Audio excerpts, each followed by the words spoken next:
Pilipino, ABS-CBN News and Current Affairs. Panig sa katotohanan, panig sa bayan.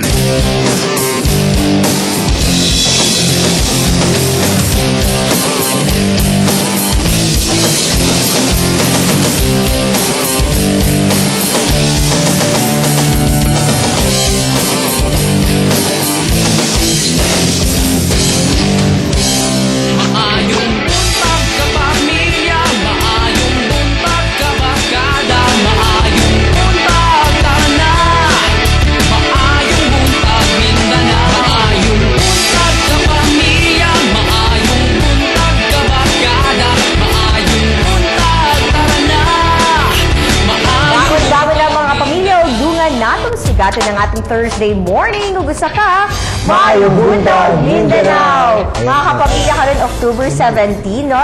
2013, and syempre 69 days to go na lang, una ang adlaw sa Pasko. Nagkadoon na gid mga kapamilya, and syempre karon mas nagkadagan na sab ang mga balay nga naay mga Christmas decor. Tama kami siya, og bisan asa sa downtown area mula agad daghan na sad tab makita nga mga namaligya og mga Christmas decors, og daga nagpasad na sab ang mga baratong baligya karon palangdaan nga pasulod pa ang season sa Christmas. So naanalay 69 days si Danjo para mag-ipon para sa atong regalo. Tama. Nagulala ko po ito, kaya ihap na ako kung mga kinugos sa abot na dahil 8.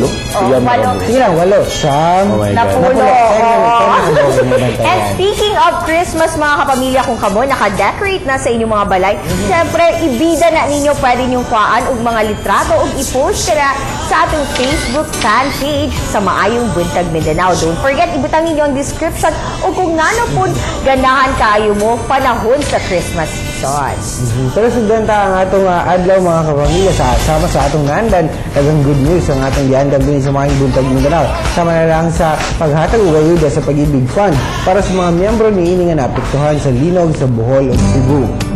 Bisan pait ang hitabo dito, no, pero at least naa dayon hinabang nga makuha ato ang mga kapamilya nga na biktima sa linog. Sumala pa ni Vice President Chejo Marbinay nga naay roving officers nga sangay sa Pag-ibig para mag-offer o calamity loan o loan moratorium sa mga miyembro nini. Ilawom sa Calamity Loan Program, pwedeng makakuha ang matag miyembro og 80% o 80% sa iyang tibuok savings nga pwedeng bayaran sulod sa duha ka tuig.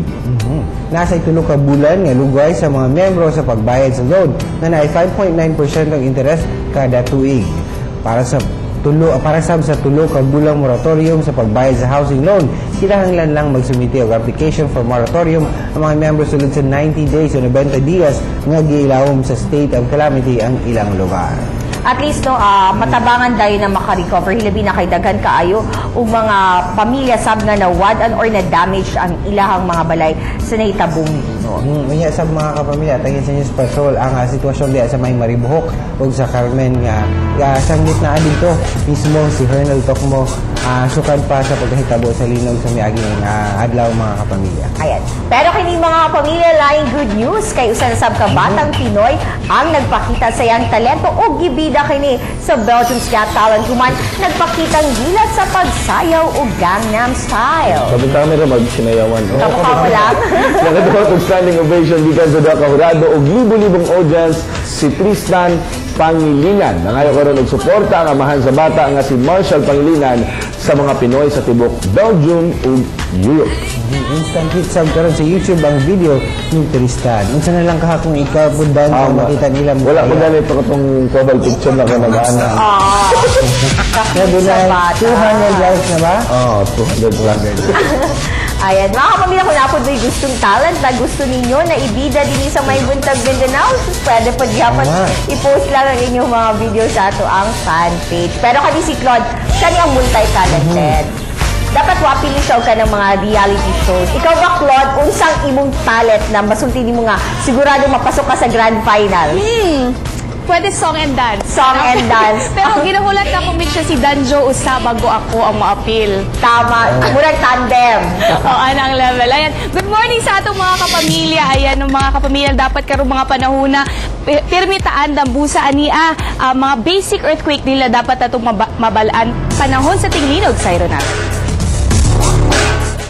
Alas 8 sa buntag ni atong Oktubre 15. Giigo og 7.2 magnitude nga linog ang probinsya sa Bohol. Nabati sa bangkusog nga linog sa uban pang parte sa Visayas nga maoy hinungdan sa pagkaguba sa mga infrastructures nga kasagaran mga karaang simbahan.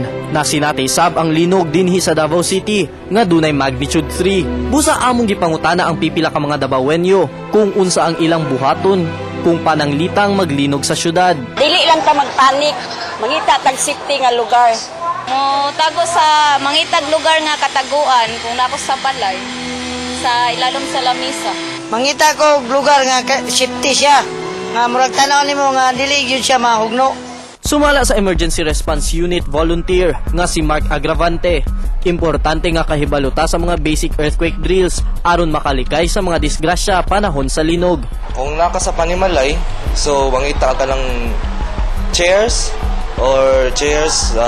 table, pwede na siya mahimo lang cover na sa linog in case ano na yung mga tumatumba, sir.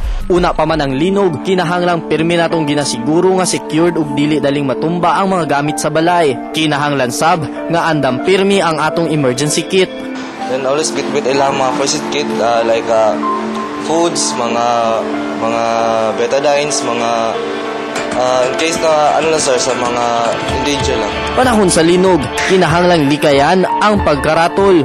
Likayan sab ang pagdagan samtang galinog aron dili madisgrasya. Mangita sab og mga lig-on nga gamit sa balay sama sa lamesa aron didto makatago. Pagkahuman sab sa linog, kinahanglang mugawas dayon sa balay kay basin mahugno kini. Wal nagapangita og safe area. Sigurohong protektado ang ulo. Ilabi na sa mga bata. Kung nakagawas na sa panimalay, mangita og open space aron makalikay sa mga falling debris. Busa aron malikayan ang disgrasya. Importante ang saktong kahibalo aron masigurong luwas kita panahon sa linog.